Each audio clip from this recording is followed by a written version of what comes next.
알렐루야, 알렐루야. 너희의 빛이 사람들 앞을 비추어 그들이 너희의 착한 행실을 보고 너희 아버지를 찬양하게 하여라. 알렐루야.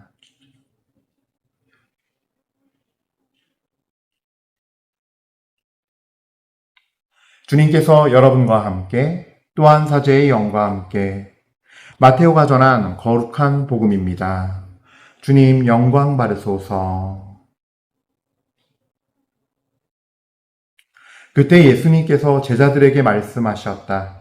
너희는 세상의 소금이다. 그러나 소금이 제맛을 잃으면 무엇으로 다시 짜게 할 수 있겠느냐? 아무 쓸모가 없으니 밖에 버려져 사람들에게 짓밟힐 따름이다. 너희는 세상의 빛이다. 산 위에 자리 잡은 고울은 감춰질 수 없다. 등불은 켜서 함지 속이 아니라 등경 위에 놓는다. 그렇게 하여 집안에 있는 모든 사람을 비춘다. 이와 같이 너희의 빛이 사람들 앞에 비추어 그들이 너희의 착한 행실을 보고 하늘에 계신 너희 아버지를 찬양하게 하여라. 주님의 말씀입니다. 그리스도님 찬미합니다.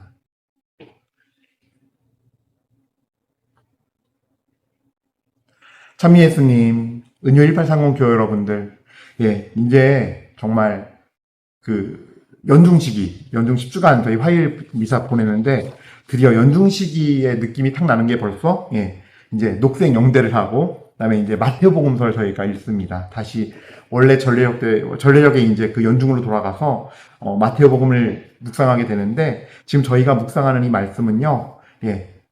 마태복음 5장 13절부터 16절.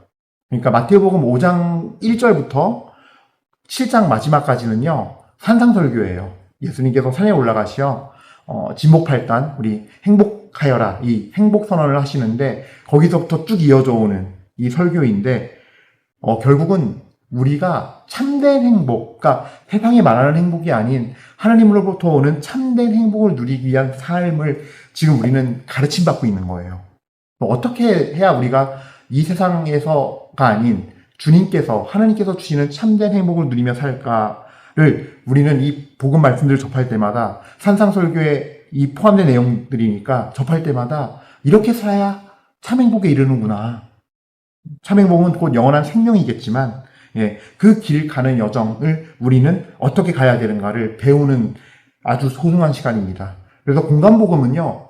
예수님께서 말씀하시는 참된 길, 십자가의 그 좁은 길, 거룩한 길, 그리고 무엇이 우리에게 진짜 구원을 주는 길이며 하나님께서 좋아하시고 사랑하시는 그 구원에 이르는 길들을 알려주고 계시고 또 하나님께서 싫어하시는 어떤 죄가 되는 것들, 또 죄로 가는 길, 이런 것들에 대해서 명확하게 우리에게 알려주시고 구분해 주시는 복음의 역할을 하는 게 공간복음의 한 부분인 것 같아요. 중요한 요소인 것 같다는 거죠. 그래서 참 행복에 기르는 여정을 오늘 복음을 통해서 배우도록 합시다. 오늘 또 우리 주님을 찬미드리면서 또 우리에게 참된 진리의 길로 이끄시고 당신의 좁은 길을 함께 걸으면서 영원한 생명에 이르도록 우리를 축복하신 주님을 찬미드립니다. 아멘. 그래, 오늘 복음은요, 소금의 비유, 그 다음에 이제 세상의 빛이다 라고 저에게 말씀하시는데요. 우리 믿는 이들을 소금이 되어야 하고 세상에 빛이 되어야 한다고 말씀하십니다. 근데 재밌는 건 그거예요. 13절에 그러나 소금이 제맛을 잃으면 무엇으로 다시 짜게 할 수 있겠느냐. 그러니까 이게 굉장히 사실은 경고이기도 한데, 그러니까 우리가 주님으로부터 주님을 만나고 그 사랑을 갖고 주님을 성실하게 믿으며 살다가 나중에 주님을 버리고 주님이 아닌 정말 주님을 내 영혼 안에 주님의 그걸 다 잃어버려서 그냥 다시 세상으로 돌아가서 산다면은 그거는 너무나 어떻게 하느냐. 아무 쓸모가 없어지게 된다는 얘기예요. 그래서 우리가 주님께 받은 성령의 불을 꺼트리지 않고 성령의 인도하심을 따라 살아가기를 먼저 촉구하고 계세요. 그 짜게 하는 그 맛이 바로 예수 그리스도의 성품이라고 저는 말씀드리고 싶어요. 그러니까 무슨 얘기냐면요. 우리가 세상의 소금인 이유는 내가 소금인 것이 아니라 그 소금의 고유한 짠맛을 지닌 바로 그 본질은 예수 그리스도의 성품에 있어요. 하나님의 성품에 있다는 거죠. 그거를 지니고 사는 자, 즉 주님의 세례받고 성령의 은혜를 받고 주님을 주인으로 모시고 살아가고 순종하면서 그 그리스도의 성품, 그 소금의 맛을 지닌 자여야 한다는 말씀이에요. 이 말씀 자체가. 나 개인은 아무것도 아니고요. 나는 그냥 창세기 그 아담의 후손인 거지요. 그냥 나를 내세우면 내 자아는 선악 따먹은 그 아담과 똑같은 모양으로 내가 주인 돼서 하느님 뜻 거스르고 하나님의 성품 무슨 하나님의 성품이에요. 내 승질대로 살려고 그러는 거죠. 그런 죄의 기운, 이미 하나님을 버리고 자기를 주인 삼은 죄로 가는 죄 노예이니 그 삶을 사는 존재인 나는 아무것도 아닌 거고 바로 우리는 이 소금, 예수 그리스도 하느님 그분의 그 거룩하신 그거를 우리가 받아서 그 맛을 지니고 살아가야 한다는 거죠. 여러분 생각해 보세요. 그래서 우리가 소금이 되는 그 맛을 지니는 것이 제일 중요해요. 그리고 저는 예수님의 이 성품을, 하느님의 이 성품을 그냥 1차적으로 거룩함이라고 정의를 드려요, 여러분들한테. 왜냐하면 하느님의 속성을 얘기할 때 우리는 사랑을 자꾸 떠올리는데 사실 성경에서도 가장 많이 등장하는 표현이 하나님의 거룩하심이에요. 하나님의 사랑은 사랑하시는 것이 있고 사랑하는 사람이 있고 또 하나님이 불쌍히 여기고 사랑하는 그 하나님의 시선이 가는 존재들이 있음을 성경은 얘기하고 있어요. 분명히 얘기하고 있지만 그 사랑은 바로 하나님의 이 세상과는 구별되는 완전히 순금 같은 순결함과 죄 없으심 그리고 그 깨끗하심을 바탕으로 한 그 마음이 바로 거룩함이거든요.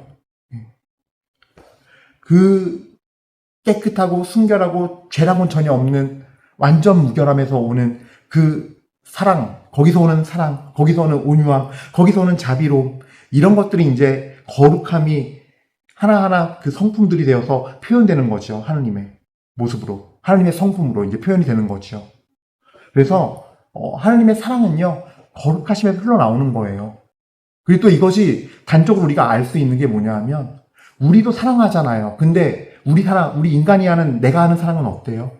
어떨 때 내가 인정할 수밖에 없을 만큼 뭔가 왜곡돼 있고 더러워져 있어요. 그래서 막 나도 해서 안 되는 막 집착을 보이기도 하고 사랑하는데 상대에게 상처를 주지요. 왜 그럴까요? 집착이나 상대를 완전히 알고 상대를 완전히 섬기는 마음이 아닌 내 이기심에서 나오는 것들, 내가 하고 싶은 사랑 해버리는 거. 그래서 결국은 사랑을 받아야 되는 상대방은 사랑받는 느낌이 아니라 상처를 받아버리죠. 그게 왜 그럴까요? 거룩하지 않기 때문이에요. 그래서 하느님의 사랑을 먼저 얘기하기 전에 거룩함을 먼저 얘기할 수밖에 없어요.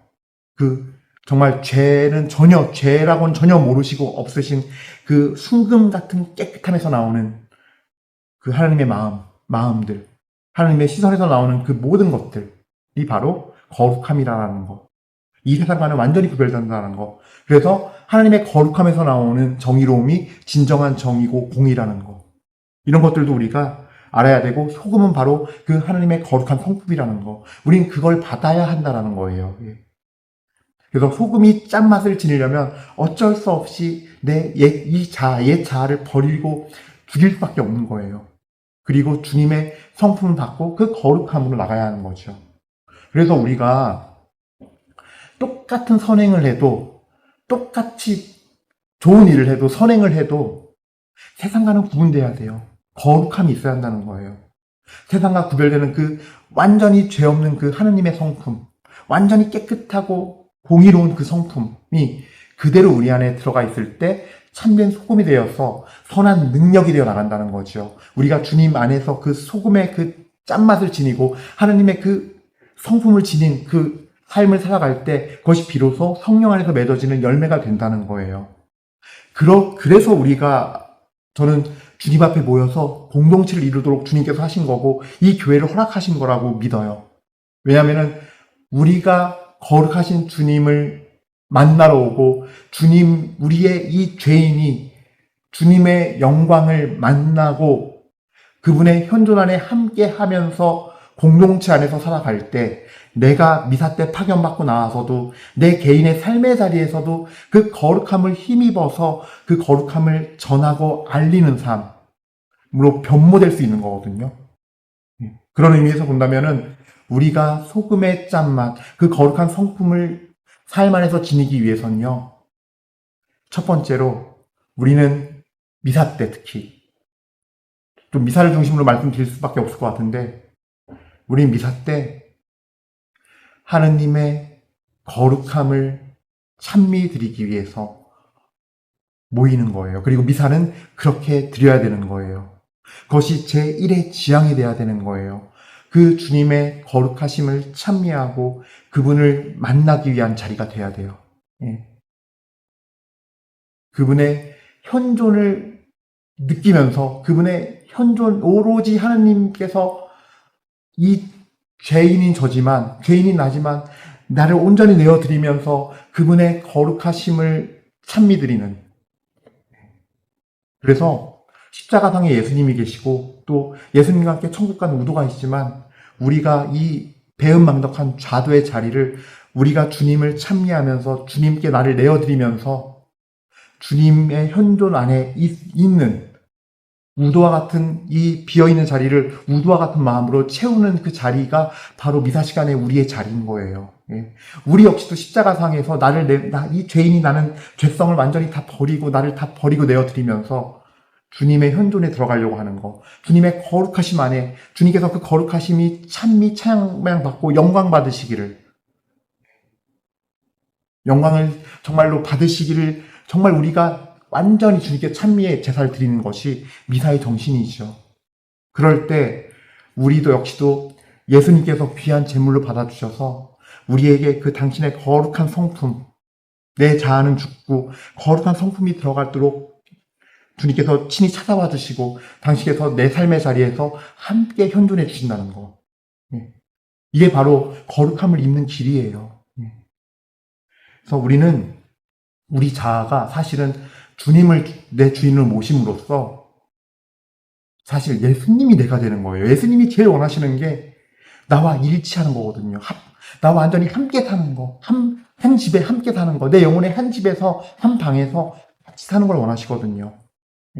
그러기 위해서 우리는 이 미사의 첫 번째로 주님의 거룩하심을 찬미드리고 내가 중심이 아닌 하느님이 중심이 되어서 하느님께 영광 드리는 자리로 참여해야 돼요. 그래서 파견받고 나갈 때 내 삶의 미사가 시작될 때 진정으로 주님께 영광을 드리는 삶을 내가 살아가게 되는 것이죠.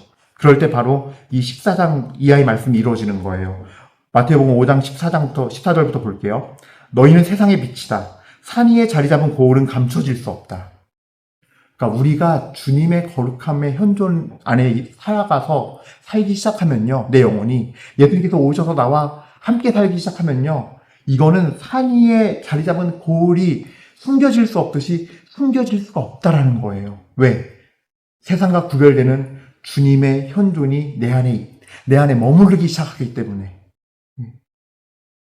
그래서 우리가 나갈 때 빛이 되어 나갈 수밖에 없어요. 그래서 그 빛은 모든 사람이 볼 수밖에 없고 알아차릴 수밖에 없고 느낄 수밖에 없다라는 거예요.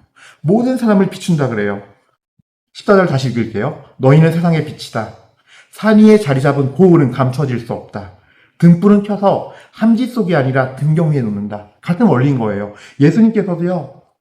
정말 우리가 내 자아를 다 주님께 내어드리고 주님을 주인 삼아서 진짜 실제로 그렇게 마음 먹고서 살아가기 시작하는 자에게는 당신의 빛이 우리에게 주어지는데 그때 주님께서는 함지 속에 이렇게 처박아두는 게 아니라 숨겨두는 것이 아니라 산 위의 고을이 다 보이듯이 그 빛을 등경 위에 올려놓는다는 거죠. 그래서 모든 사람을 비추게 돼요. 그리고 그 빛을 보는 자마다 각자가 선택을 하겠죠. 어떤 이는 받아들일 것이고, 나도 변해야겠다. 저렇게 살아야 되는 거구나. 어떤 이는 왜 저래? 왜 저렇게 유별을 나? 할 수도 있고요. 자기만 뭐 잘 풀라? 왜 저렇게 꼭 저래야 돼? 라는 모습으로 비춰질 수 있어요.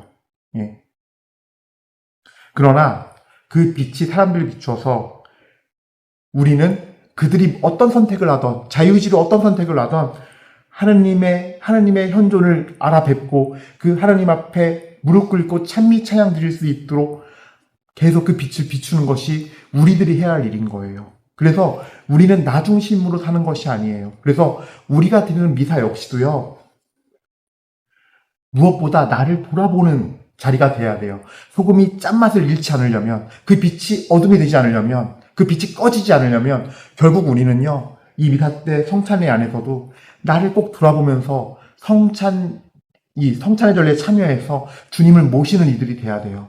사실 너무나 많이 어떤 중요한데 중요시 여기지 않는 것 중에 하나가 이 성찬의 전례에 참여하는 문제, 성찬을 모시는 문제예요. 자기 자신을 돌아보지 않는 사람들이 너무나 많아요. 고린도전서 11장 26절 이하에 너무 잘 나와 있어요. 예.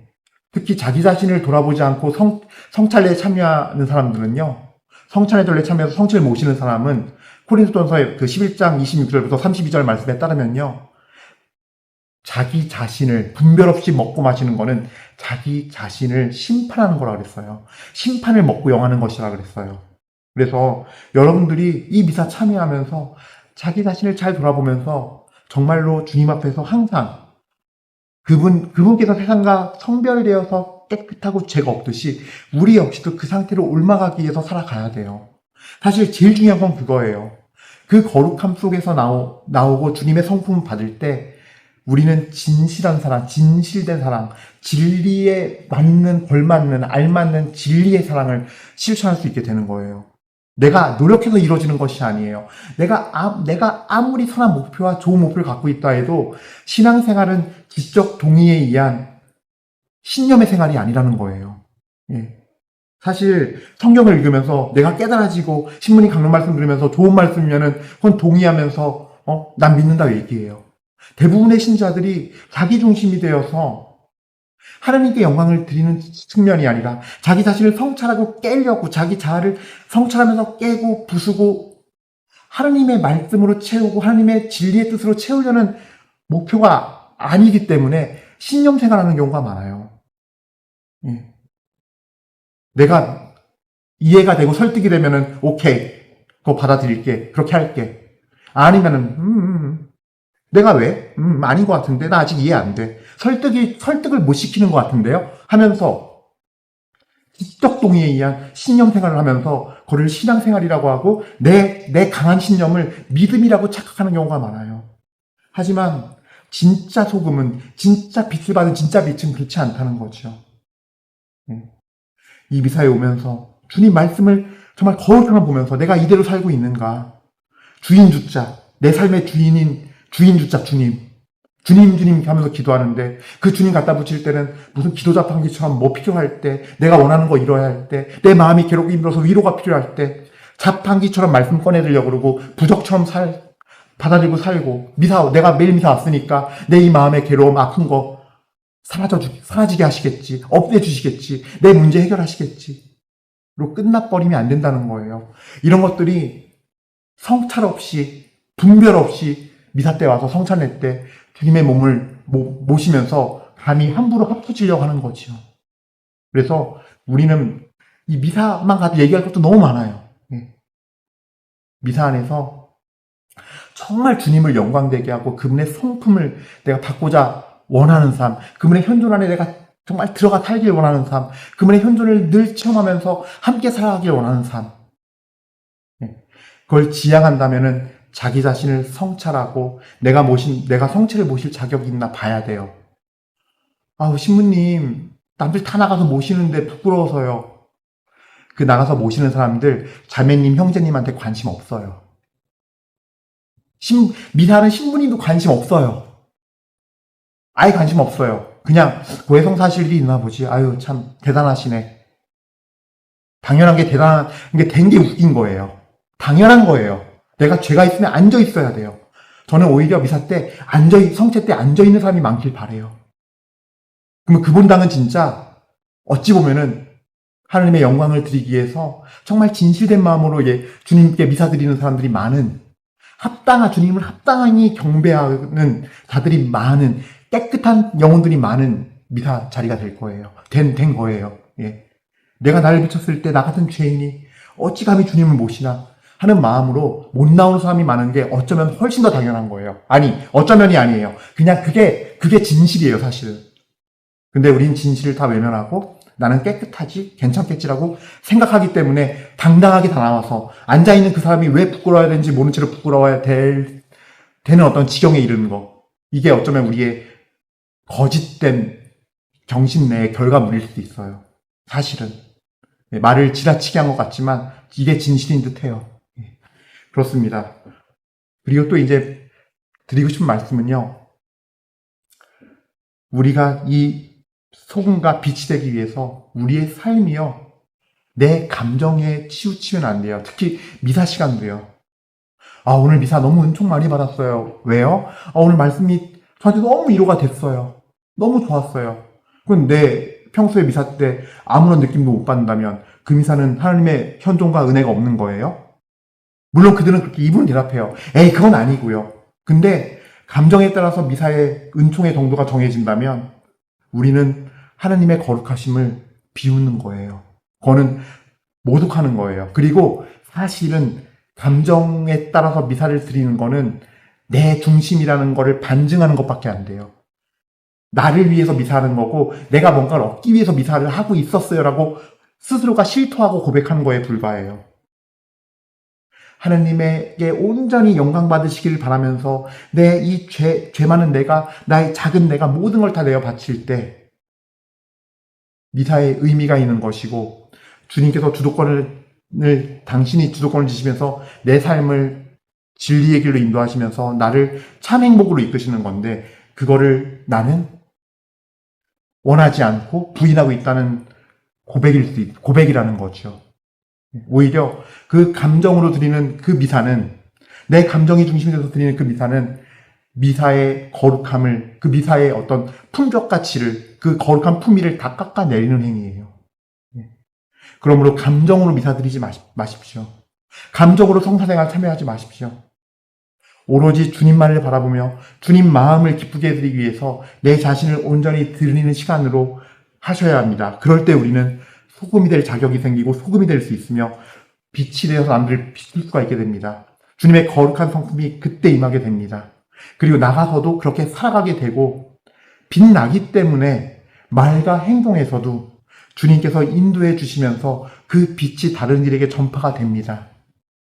빛이 빛나고 빛이 퍼져나가는 일이 벌어지기 때문에 그 빛을 받는 사람들의 반응들이 있게 마련이에요. 내가 신앙생활을 하는데 아무런 사람들의 관계 안에서 아무런 일도 안 벌어지고 내 삶에서 내가 아무런 일도 안 벌어진다면 지금 내가 옳게 하고 있나? 맞게 하고 있나? 스스로 자문하셔야 돼요. 소금을 먹으면 아이 짜! 맛있네! 반응이 있어요. 다른 이들의. 빛을 받으면 눈부셔. 아니면 빛 너무 따뜻하고 좋아. 반응이 있어요. 근데 아무런 반응, 내가 신앙생활 열심히 하고 세례받은 지 30년 돼서 미사 빠지지도 않고 뭐 하고 봉사도 뭐 하고 하는데 아무것도 없다. 반응이 없다. 혹은 반응이 오는데 다 안 좋은 반응밖에 없어요. 예를 들어서 분열이 생기고 내가 가면 분열 생기고 싸움나. 내가 가면 뭐가 일이 커져. 사람들이 상처받아. 힘들어져. 나를 그래도 힘들어져. 막 안 좋아져, 결과가. 이런 어떤 죄의 결과만 낸다면 그 또한 또 바라봐야겠죠, 자신을. 근데 어쨌든 소금과 빛은 사람들에게 영향을 미치게 돼 있고 반응을 일으키게 돼 있어요. 그래서 주님을 받아들일 수도 있고 안 받아들일 수도 있고 어떤 이는 시간이 지나서 뭔가 변화가 있을 수도 있고 주님을 체험하는 변화, 내 자신을 깨는 변화 이런 것들. 그래서 내 자신이 어떤지 바라보면서 진정한 빛과 소금이 되는 은혜 오늘 이 미사 중에 청하도록 합시다. 우리 모두 주님의 빛과 소금이 됩시다. 축복드립니다. 아멘.